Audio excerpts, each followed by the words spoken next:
Hi friends, welcome to cine family 2. ప్రేమ ఎంత మధురం serial hero Sriram Venkat ఈ సీరియల్లో ఆర్యవర్ధన్ క్యారెక్టర్లో చాలా అద్భుతంగా నటించి తనకంటూ ప్రత్యేకమైన గుర్తింపును సంపాదించుకున్నారు. శ్రీరామ్ వెంకట్ గారు ఈ సీరియల్లోనే కాకుండా మరో సరికొత్త సీరియల్తో రాబోతున్నారు. ఆ సీరియల్ పేరు ఏమిటంటే జయం.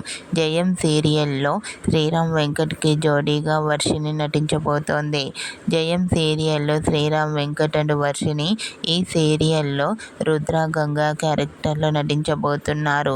ఇప్పటికే ఈ సీరియల్కి సంబంధించిన లేటెస్ట్ ఫొటోస్ను కూడా రివీల్ చేశారు. ఆ ఫొటోస్లో ఇద్దరు కూడా చాలా సరదాగా హ్యాపీగా కనిపించారు. ఆ ఫొటోస్ చూసిన వారంతా జయం సీరియల్ శ్రీరామ్ వెంకట్ గారికి మంచి సక్సెస్ను ఇవ్వాలని తన ఫ్యాన్స్ కోరుకుంటూ కామెంట్ చేస్తున్నారు. మీకు కూడా Prema Intha Madhuram serial hero Sriram Venkat new serial Jayam సీరియల్కి సంబంధించిన షూటింగ్ లొకేషన్ లేటెస్ట్ ఫొటోస్ మీకు నచ్చినట్లయితే మీ అభిప్రాయాన్ని మీ కామెంట్ రూపంలో తెలియజేస్తూ లైక్ చేయండి, షేర్ చేయండి. మరిన్ని ఇంట్రెస్టింగ్ అండ్ లేటెస్ట్ అప్డేట్స్ కోసం మా సినీ ఫ్యామిలీ 2 ఛానల్ని సబ్స్క్రైబ్ చేసుకోండి.